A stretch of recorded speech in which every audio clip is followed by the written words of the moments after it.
Absolutely wonderful being with you again. I am Kieno, Kammies, and today we are talking diabetes. And this discussion around diabetes is brought to you by Brimstone Investment Corporation Limited and Groote Schuur Hospital. So I'll introduce you to the guests, but all I can say is diabetes is one of those things. You don't know you have it, right? A lot of people probably don't know they have it until they actually get themselves tested. Other people have symptoms. Go and see a doctor, and you realize you've got diabetes, and generally it can be life-changing. So your panel today, Professor Joel Dave, thank you very much for your time, Head of the Division of Endocrinology at Groote Schuur. We also have Sister B.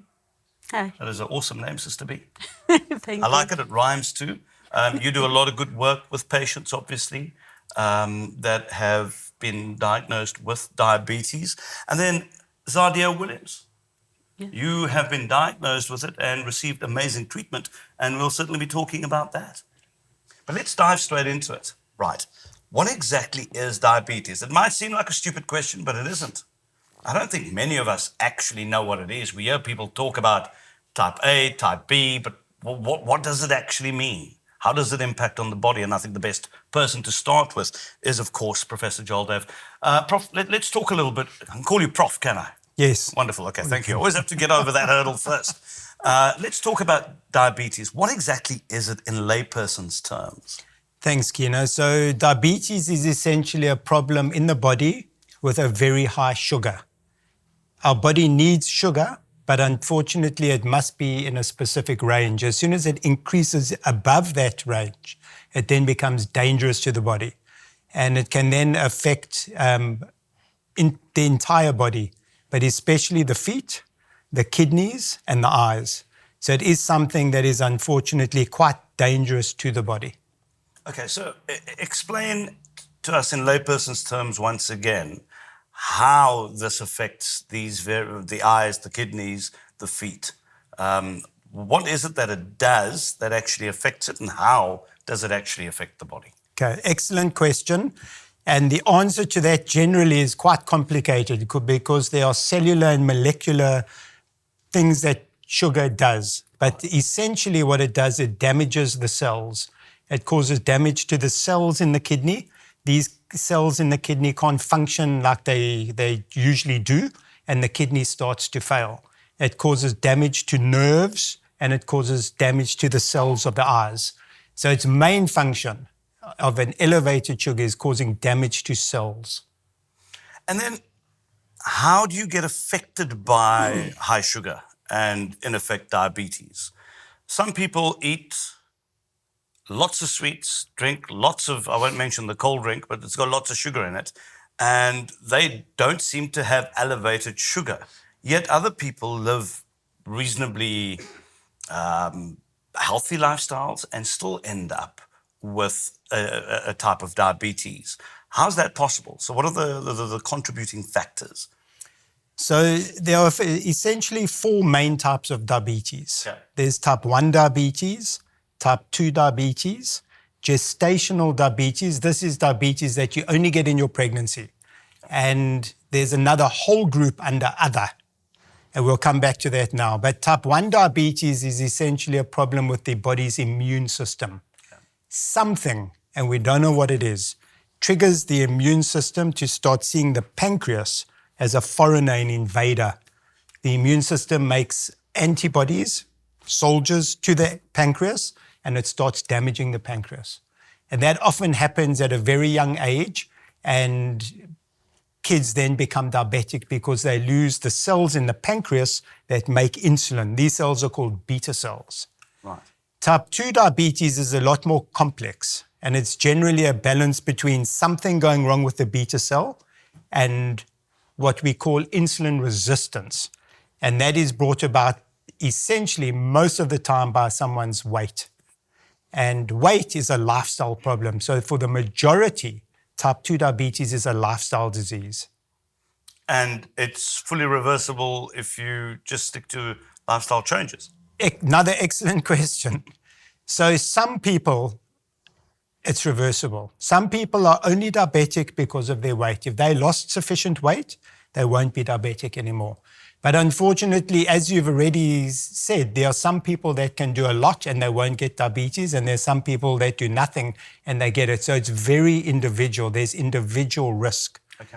And that's still something that scientists are trying to understand, why some people who are overweight get diabetes and others don't. But certainly in some people who are overweight, diabetes can be reversed. And is diabetes ever hereditary? So diabetes can definitely be hereditary. Right. There are type 1 diabetes can be hereditary, type 2 diabetes can be hereditary. And then there's also other genetic syndromes and monogenic forms of diabetes that can come from families. So it can be, luckily that's the minority. The majority of diabetes is actually lifestyle-driven diabetes. Very interesting indeed. So we've heard the professor's I think it was pretty well done because I actually understood what he said, right? The layperson's terms, what diabetes is. But what happens when you find out you are diabetic? That is always the key question. People go, oh, I can't do this, I can't do that. Well, a person who is diagnosed with diabetes is Zadia Williams. Zadia, thank you once again for taking the time to talk to us. Really appreciate it. So tell me about that day. Tell me about that day where you found out or you did not feel well. I don't know the story, so I'm going to ask you to lead me here. When you realized that you are actually diabetic. Actually, I didn't know I was diabetic. I was just losing weight, a lot of weight. So we assumed it was TB or something. Okay. We didn't think about diabetes because I used to think diabetes was for old people. And I was 20 that time. Oh, my word. So Yeah. I couldn't be. So it went on and I was losing a lot of weight, which I was very happy because I was, a chubby child. So I was proud of my new figure. And then the night before Ramadan, I told my mommy, I don't think I can fast because I'm thirsty. I can do without the food, but not without the water. Because by then I was drinking the 2-liter water at bed at night. Wow. And it wasn't enough. I must get up to get more water. And I have to go to the toilet. And I was tired, and it came to a stage where I couldn't even make up my bed because it's like, you just don't have that energy. And so my mother said, oh, this is just a trick of yours, but you are losing weight, so I'm going to send you to the doctor the night before fast, Ramadan. So see if you can fast or not, or you're just acting. And so when I went, and then they found out that I was diabetic, and they sent me immediately to the medical center the next day to stay there for 2-3 weeks. And I stayed there for 3 weeks because I couldn't inject myself. I didn't. They said they can't send me home until I get that hang of the injection. And I said, I can't do it. It just took a while for me. Yeah. So yes, so it was 3 weeks and it was not a nice day for me. I was crying. I think my parents was crying that night. Yeah. And I thought, am I going to die now? Because I was so, it's just for old people. And then my parents say, my mother told my father, oh, what we're going to do? I said, yeah. So they was worried because they knew that I'm not going to take care of myself. I'm not too young, but a little brat that's not going to listen to anything. I'm not going to change my lifestyle. They know me. I'm not planning to change it. I'm not going to. So they have problems now with me and this diabetes. I was 20 years and I was very irresponsible. At 20, you don't listen to anybody. Ask me, I'm a father of a 19-year-old. I was so irresponsible. They don't listen to Clubs and you name it. Yeah. And I'm not going to have apples while my friends have pizza. No ways. Or Provitas. Wow. So it was a horrible day. And I actually made like I never went to the doctor. I just went on with my life. I have no diabetes. I didn't hear that from the doctor. I came home. And I ignored that injection. Ignored it. And what did your mother have to say about it? Well, she's a soft woman, and I was a domineering child, so she had no say. But it took 9 years for me to pick up that injection again. 9 years. What was your initial reading? I think it was just high. Get the high. It was just high. But you know what? If I look back, they diagnosed me when I was 20. But I think I don't know if it's but my own opinion, Dr. Prof Dave can vouch for that. When I was young, I had sauce. I used to be a teenager and I would work in takeaways for extra money. Then I cut myself, in the kitchen, in a restaurant. Then I have the source. So these type, I think I had diabetes long before I realized. Because when I was on school, I had the source in my hair. Yeah. It didn't heal. So if you look back, the signs was there, but just...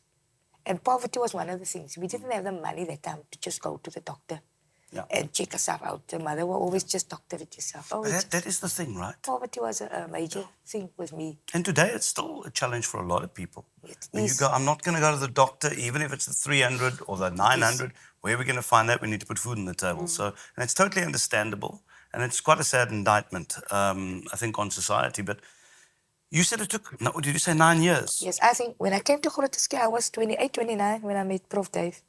So we know each other long. Yes. 3 and years I now. came there and I was laying in that hospital with a bad attitude. Okay. Honestly, because I wasn't planning. But circumstances over the 9 years drove me to go to the doctor, to the hospital, Groote Schuur, because I wasn't on medical aid anymore. I was on mama's medical aid. So now I have to see the government hospitals, and I was too, I don't want that, you know. So I went and I met Prof Dave while I was laying there with the oversized pajamas because I was so thin. I was very, very thin. And I can remember they all standing around me, Prof Dave, Prof Ross, and all of them, Prof Levitt.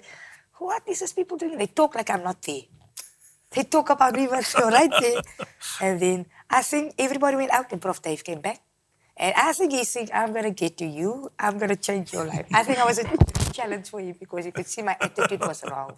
Yes. I had the worst attitude. Zadia, thank you so much for that. I just want to go back to Prof. Prof. Dave, just tell us about your first encounter with Zadia. I mean, she was now, so you meet this belligerent young person. What went through your mind when, and I'm sure it's not the first time that you have a belligerent young person going, I'm not going to do this, right? How did you deal with it? So I met Zadia also when I was sort of quite early on in my career. Yeah. And unfortunately, when someone is diagnosed with diabetes, it's difficult. It's very, very difficult. It's a complete life change. At that age, there's often a little bit of rebelling against the diagnosis, denial, and one needs to be compassionate or empathetic.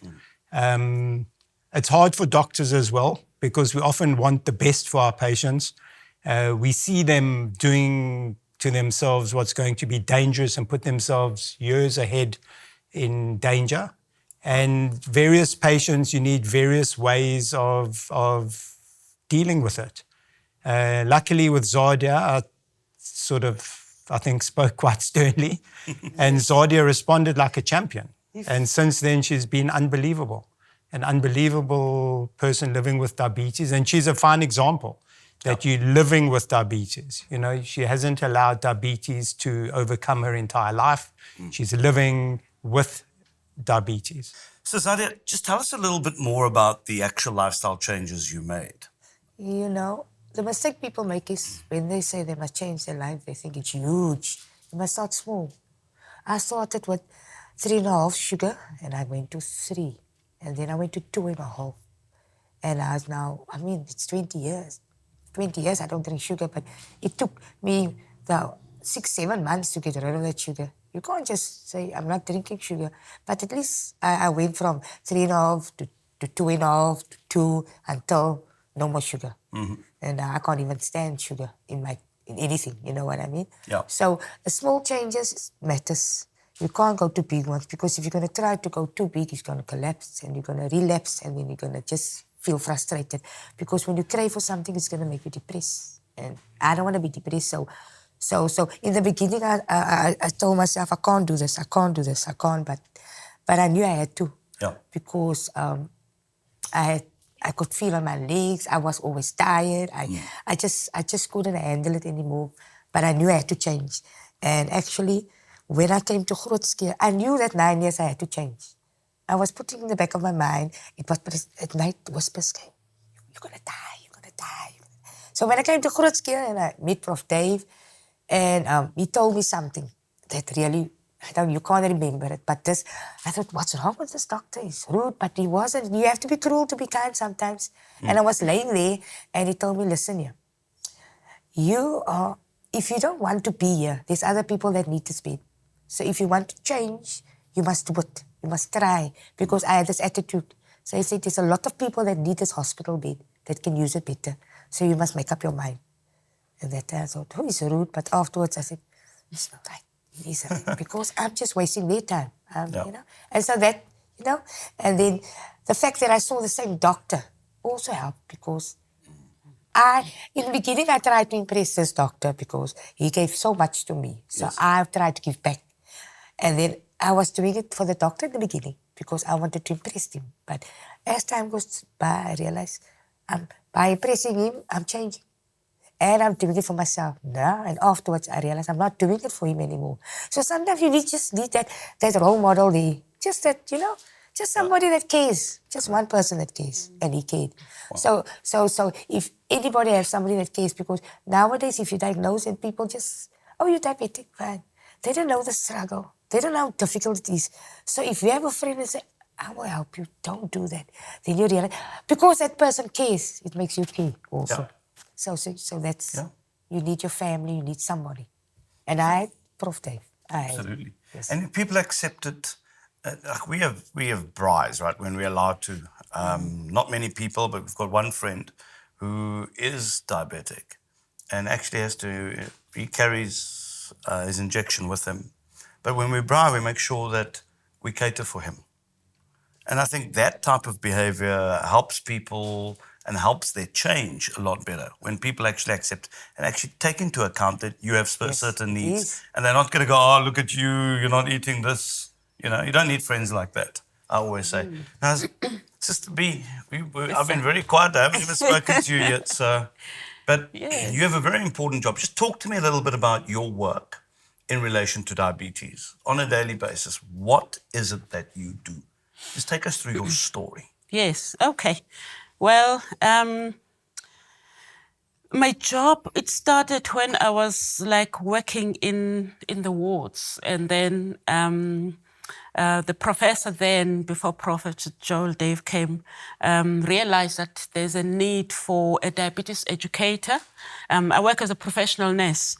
There was a need for a diabetes educator who can speak Xhosa as well, or vernacular, because he believed that it's very important for people to understand their condition, especially if it's explained in their own language.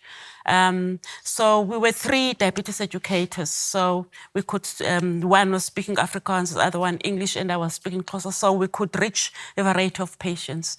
So on a daily basis, obviously, we are admitting patients in the wards with diabetes. I mean, almost every ward has a person with diabetes at Groote Schuur.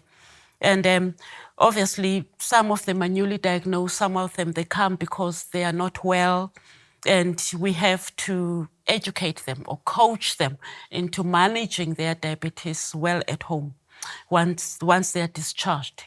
The other part is we also train nurses on what diabetes is, how to help people living with diabetes. So, but the most important thing is not just knowing about diabetes. There's a saying that says, I don't care what you know until I know that you care. Love that. So it's mainly about caring. And I mean, you could hear from Zadia's story. You know, when you're diagnosed with diabetes, it's so overwhelming. And people, they're thinking of all these negative things that I'm going to be blind, I can't eat this, I can't do this. And I can tell you, I have even lots of colleagues who are nurses with diabetes. They wouldn't disclose that because, let's say, when you're having a braai, they're not getting the support you're giving to the people. Everyone is looking at them and saying, you can't eat that, you can't do that, you have diabetes. So the approach, that is the most important thing. Like when you're coaching someone who has diabetes, is caring, not judging them, and be easy and help them through the process and walk with them, because it is hard to be diagnosed with diabetes. There's so many things that come to their mind. So they don't need anyone who's going to come and judge them. They need someone to support them. And the other important thing that we encourage them when we see them is family support. Right. that it is crucial. And those who have support groups in their areas, they can go to the support groups and where they will meet people with the same condition. And then people will share their stories and then they can see, I'm not alone. And they can support each other and help each other, especially in finding solutions, maybe in the problems that they think they were very hard, and maybe someone else in the group can come up with absolute helpful tips on how to go through. So let's talk about the age range of people that you have to deal with. Because Zadia was saying earlier that she always thought, diabetes is for old people. Yes. Old people get diabetes, young people shouldn't worry about it. So take me through the range of people that you have to educate and speak to on a daily basis, age-wise. Yes. Obviously, at Groote Schuur, the children under age of 18, most of them, they are seen at Red Cross Hospital. Yeah. So at Groote Schuur, we see young adults. We've got young adults, and that is a very difficult age because now that transition from, being looked after as a child, and they are now young adults, maybe they're starting to have families. So we see those ones as well. Some of them fall pregnant, and then obviously we see the whole range from age 18 and above up to 70-year-olds, 60-year-olds. The whole lot. So you've got people watching you now, listening to you. Dispense some of the key advice that you share with patients on a daily basis. Wow. Okay. First of all, I find out from them because, as you know, approach should be individualized. It depends from person to person, who you are dealing with, what challenges do they have, what they want to know. So my approach would be, I found out from them, how do you feel? How do you think? How can we help you? And then I would approach from that person's perspective. And most of them, especially when they are newly diagnosed, they, as I mentioned already, as the worry of changing, they think that they must change the whole way of eating. Yes, we know. And many people think that there is a diabetic diet, and of which there is no diabetic diet. That is my approach, that there is only a healthy eating plan for everybody. And once they understand that they don't have to change the way they're eating, it's just to make few adjustments. For instance, as Zadia has mentioned, how they prepare the food. Be careful just maybe of few things like excess sugar, too much fat, smaller portion, reducing the portions of food and eating rather smaller, regular portions of food, and drinking water, and probably reducing, because the biggest culprit is sugar, especially from physical drinks. Sometimes even fruit juices have a lot of sugar. So once they are aware, and then and cutting and doing it, taking baby steps.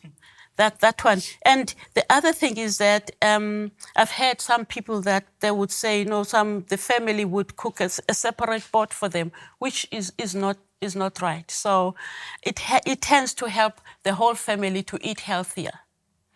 That is the approach. And of course, physical activity, again, is not going to the gym. That approach, I found out from them, they would find out what do they like to do, and then they can do what they like. Even working in the garden and cleaning the house and taking a walk, anything that people can do and enjoy.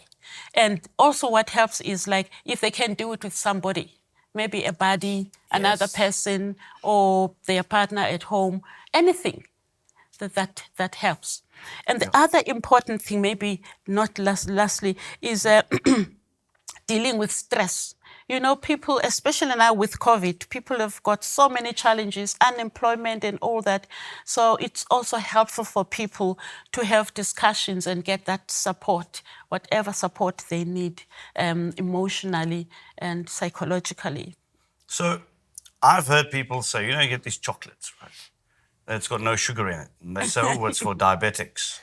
Or I won't mention the name of the cold drink, but there's a cold drink without sugar and without caffeine. As a matter of fact, there are two of them now out there, right? Is it advisable to drink those things and to eat those things? Do you want to take Prof, that? Dave, I think maybe I should put this on your lap, Okay. right? Because this is the thing. People go, I can still drink. It tastes nice and sweet, doesn't have any sugar in it, I can have it. And I haven't stopped yet, hey? I haven't even asked you the question about fat. Don't worry, we're getting there. Before I answer that, can I just hop on like a couple of things that Zadia Absolutely. and Byelwa have said? So number one, I think Zadia emphasized the importance of support. It's absolutely critical support. And in the support structure, the person living with diabetes is the number one. That's what it's all about. I tell all my patients, they're the captain of the team, and they have to tell us what they need and instruct us. And then I'm glad that we were arranged like this, because the next most important person is the diabetes educator. Unfortunately, in South Africa, we have very few diabetes educators. It's a very, very, very scarce resource, so to speak. And you heard the words of wisdom coming, and this has changed many diabetics' lives. By the time they get to the doctor, our role is quite peripheral. So the patient is the most important, and the diabetes educator is critical. And so getting onto your question, when it comes to diet and what you allow to drink, becomes quite controversial and becomes quite emotional. All we can say is what the scientific evidence shows. So what the scientific evidence shows is, number one, that sugar, refined sugar, will increase your blood sugar. So we encourage all people living with diabetes to stay away from any drink that has any sugar in it. Okay. When you have a look at all these non-nutritive sweeteners, there's also some scientific data to show that it can also affect your sugar. And so we encourage them to stay away from them as well. Okay. But we also speak about quality of life. So it's no use having fantastic sugar, fantastically controlled diabetes, but you hate every day of living. So each person has to weigh up for themselves the sacrifices they want to make to get a good diabetes control. And as Sister B said, we have to individualize. For everyone, it's different. And so if someone is going to drink a drink and they don't want to just drink water or something, then a drink not containing sugar and rather a non-nutritive sweetener would be preferable. People also think, well, fruit must be very healthy. Having lots of oranges and lots of apples, but I mean, they also contain sugar. Yeah, that's why we like them, because they're sweet. So people with diabetes and I like what Zadia said, that you don't have to make massive changes. Sometimes you don't have to cut out, you just have to cut down. So things like fruit, you can have fruit. It's just you're not allowed as much as you'd probably want. So we usually restrict diabetics to 2 or 3 fruits a day because they have those natural sugars that can elevate blood sugar. I've also, Prof, heard many people say, nah, just take the fat, man, eat fat. And there are lots of people who push the whole high-fat, low-carb diets, etc. And they go, everybody's got an anecdotal story to tell about a friend who took it and all the vitals are now perfect after just consuming lots of lard and everything else. Yeah. I'm, pardon the pun, can't stomach that, quite frankly. I believe in balanced diets myself. But what does one say to people like that, though, when they're trying to push you to one extreme? Look, my views are exactly like yours, Kieno. I prefer balance. The problem is the dietary studies, okay? Because you can find data backing either type of eating plan, but the majority of the data will show you that saturated fats are bad for you and that we should limit those. We should also limit carbohydrates, but we can't pack a diet with protein either, because there's a number of disease processes that will make it worse. And also it's quite expensive. It's not something that someone can sustain for a long period of time. Yes. So balance is probably a much better description of a diet where people can use it to sustain themselves for many years. I think that's... And sorry, I used the word diet, which I try not to. It's an eating plan. Eating plan. As Sister B said, it's an eating plan. We're not on diet, it's just a healthy eating plan. And essentially, there shouldn't be a diabetic diet. We should all be actually eating that way. On that point, though, if I am the parent of a young child who's 5, 6, 7, is there something I can do early on to help prevent the onset of diabetes later in life? Or is it too early to even think about worrying about that? No, Kieno, that's a very, very, very important question, because what's happening now, unfortunately, you know that 20% of the children in South Africa are overweight or obese. Yes. And so we are beginning to see type 2 diabetes being diagnosed at a younger and younger age. So at Red Cross Children's Hospital, they are diagnosing kids with type 2 diabetes. So certainly from a parent's point of view, ensuring that your child embarks on a healthy lifestyle with a healthy diet, doing sport and exercise and activity is very important to keep type 2 diabetes away. Very little, unfortunately, at this time to keep type 1 diabetes away. You know, we understand a lot about it, but we don't understand exactly what triggers it. So it's hard to keep that away. But certainly the new diabetes in kids, type 2, as parents, we can do a lot to try and keep that away. I really wish there were a balanced meal revolution.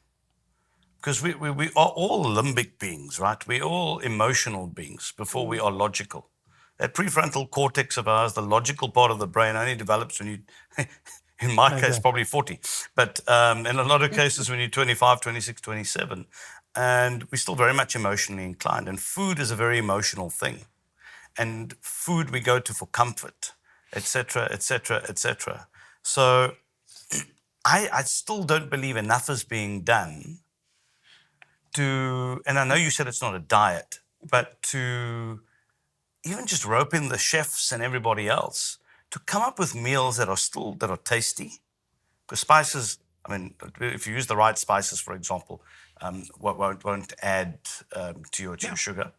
And to provide meals that people actually want to eat instead of it becoming this grudge thing, which I pick up, especially from what Zadia said initially when she was 20. Yeah. And her word were like the subtle changes. So people with diabetes can eat a lot. You know, it's just subtle little changes that they have to make. I just want to bring up one last point, especially in the public sector that we face, is food insecurity. Yes. So we've spoken a lot about various types of diets, but there's a lot of people that can't afford certain foodstuffs that are expensive. You know, so vegetables, certain types of meat that are good for people living with diabetes are expensive. You know, and the high carb replacements such as rice and maize meal and potatoes and bread are much cheaper. So it's another big problem that we face in the public sector, is people not affording the types of foods that will help them obtain good diabetes control. You know, having said that, veggies, etc., I mean, these things can be expensive, but you have proper leadership in the way we design our towns, the way we put, whether it's a formal, informal, whatever type settlement, the way you put that together, how you structure that. Yeah. Having home gardens as part of it, you know, then it makes things more affordable. Yeah. But you need the right leadership to be able to, and this is not an issue about politics or anything, but it really is about thinking out of the box and understanding that managing something like that, like diabetes, is actually a little bit more expensive for the state than doing the right thing up front. Yeah. No, 100% right. I agree. Okay. So, Zadia, you look very pensive. You're obviously just listening to what everybody's saying. What's your advice to people? I got a lot to say, but I just... No, but then say it. Say it. I'd love to hear from you. Yeah. I got a lot because, firstly, if you poor, and where I come from, I mean, I'm from Mitchell's Plain. Not shy to say it. You get your average, you get your low. And I can see at the families, if someone's got diabetes, they're not going to buy a low GI bread of 18, 20 rand, where the other bread is just 10 or 12 rand. You know what I mean? And they're just going to, the bread is the main meal. There's no other food. So it's not that they have a choice. There's no choice. It's either bread or nothing. So that is a sad part, you know? Because I also come from that, where this bread is all you get. So there's not going to be, so that's what I see where I come from. And, people have little knowledge. They don't realize. But that's one of the things, yes. I think this poverty is a big, and education. They don't know also that they don't need to have a low GI bread. They can, you can have brown bread. They also need to be educated because they don't know that they can make small changes. Yeah. Like you can have your jungle oats without sugar. And jungle oats you can keep for longer. Then have all brand because all brand is very expensive. Yeah, I can't believe the prices. It's ridiculous. It's ridiculous. So how long can you eat a box of all brand? It's not going to last long. So maybe jungle oats can stretch. But now if you talk about the diabetic diet and people think, I must have Ober, I must have low GI bread, I must have the Provitas, which is what, but they should know that they can make other changes, Yeah. with cheaper products, but it can also be still healthy. Lentils. Yes, because buy fruit is lentils also to everything. expensive nowadays, Yeah. It's very expensive to buy. Apples at Pick and Pay, it's 30 rand a bag. I mean, it's a lot of money. You know what I mean? You're for right. people. So Absolutely. So people have very few choices. I mean, sometimes, when you've got X amount of money in the pocket, that's it. what do you do? Yes. You have to make your choices. And when you are a diabetic mother and you have 4 children and you have to provide for the child, Yes. you don't have time to think about your diabetes. You just think about the children. You think and about your what you can kids most parents would do that, hands down, right? Yeah. do. So, Now, I haven't even spoken about this, but I thought I'd leave the best for last. So Groote Schuur has got a lovely diabetes unit, a new centre. Just take us through it. Tell us more about it, Prof. Dave. So, Kieno, this year the theme for World Diabetes Day was improving access to care, if not now, when. Yes. And for a while now at Groote Schuur, we've been trying to improve access to care for all our patients. And finally, we managed to establish public-private partnerships that enabled us to build a wonderful center where we're going to host a multidisciplinary team. What hasn't come out yet in this conversation is that every single complication of diabetes is completely preventable. Yeah. So everything we've heard or seen about diabetes can be prevented. And to do that, you do need a multidisciplinary team. And the problem is that it's very difficult for our patients to access this. So we decided to build this center, and in the center, we're going to have a multidisciplinary team that's staffed by educators, ophthalmologists, podiatrists, endocrinologists, family physicians, psychiatrists, so that we can easily and rapidly deal with any problem of a person living with diabetes. So we've tried to also bridge the gap between the public-private divide, Brilliant. which hopefully we, with this center, we have done. Okay, so the centre is operational. It's still the fine tuning is happening. We're going to open our doors in mid-January when our clinics open. Our clinics close next week for 3-4 weeks over Christmas, New Year, and then we open the second week of January, and that's when our diabetes center will then take on the first patients. You talk about those centres closing, hey? I think in closing, we have to talk about these next couple of weeks coming up. It must be the weeks of the highest temptation because of what happens. There are people who celebrate Christmas, etc., but it's holidays generally. Yeah. So we need to, and I'm going to ask each of you to dispense some advice for people who find themselves in that situation where they've got to decide, man, how do I say no? Or how do I do this responsibly and make it through the next 4 weeks? So I think we'll start with you, Zadia. okay, I'm going to be honest. This is how I get through it. So, and I'll give that advice to other people also. We're going to cheat. So cheat on this is my way of cheating. We're going to cheat either way. So do it responsibly. Cheat on a level sugar. Choose your day of cheating. So if you know you're Christian and you're going to have Christmas, we have Eid, you choose Christmas to cheat. so you can have that extra pie. I will ask my family, when are we going to the beach? They will say, okay, Boxing Day. Then I'll say, okay, I'll take Boxing Day as my cheating day because they're all going to have ice cream, so I'm going to have my ice cream then. Yes. Because if you're not going to do that, our person is going to go crazy because you have to. But don't do it on a high sugar. I always make sure my sugar is nice and good whole week. You know? Your physical sugar reading. Yes, Right? I test it all the time. I test it whole, for even every meal. So whole week I'm a good person, very good. Then I will choose that one cheating day. So when there's a whole cake, take one slice. Don't eat the whole cake. I always tell me, only one. And then you take that craving away. And that helps, So if you have a cheating day, say it's now Tuesday, and Sunday's your cheating day, it's like you're happy always because you can't wait till Sunday. You're like, Sunday's coming. So then you got hope and you feel happy and you're not going depressed. Yeah. Because you're having your whatever you like.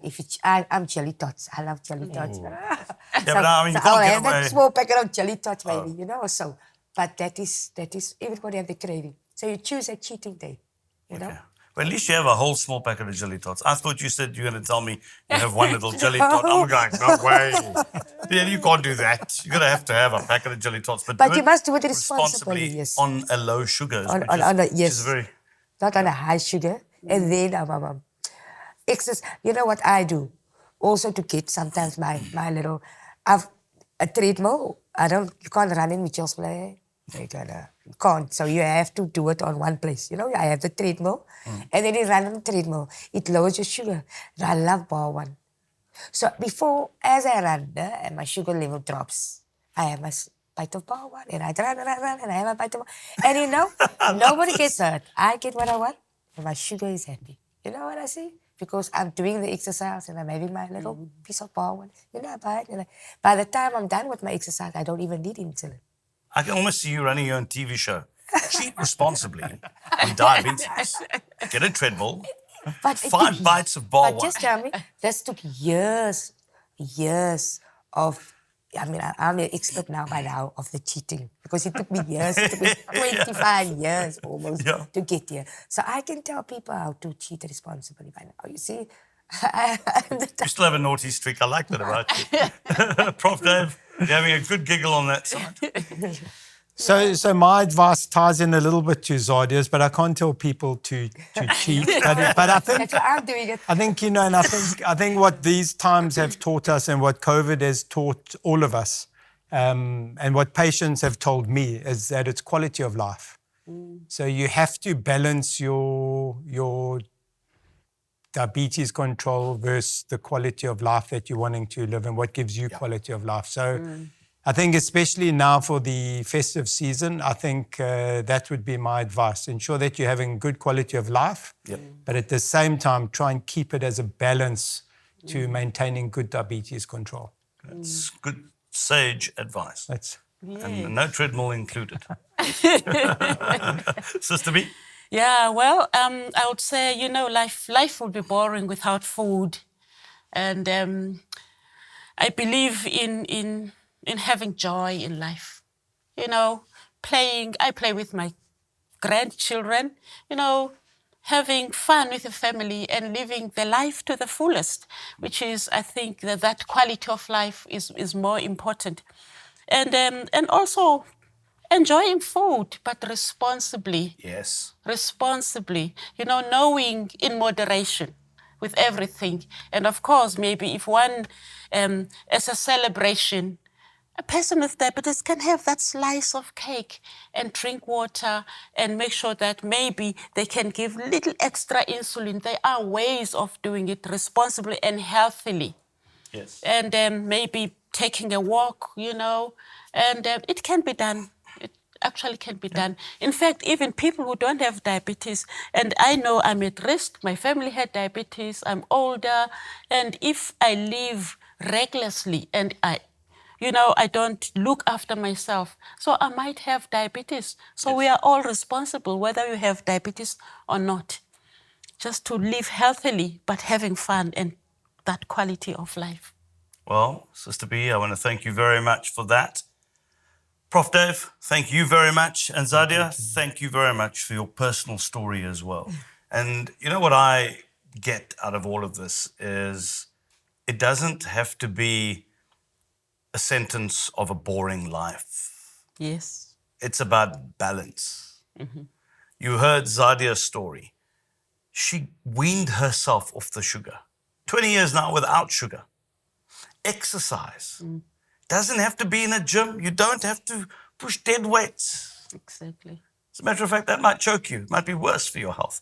But if you like walking and you love scenery, find a place to walk after work. If you can't walk in your neighborhood, but you, let's say, live in town, maybe do a 20-minute walk in town, 30 minutes, 15 minutes a day, whatever you can spare.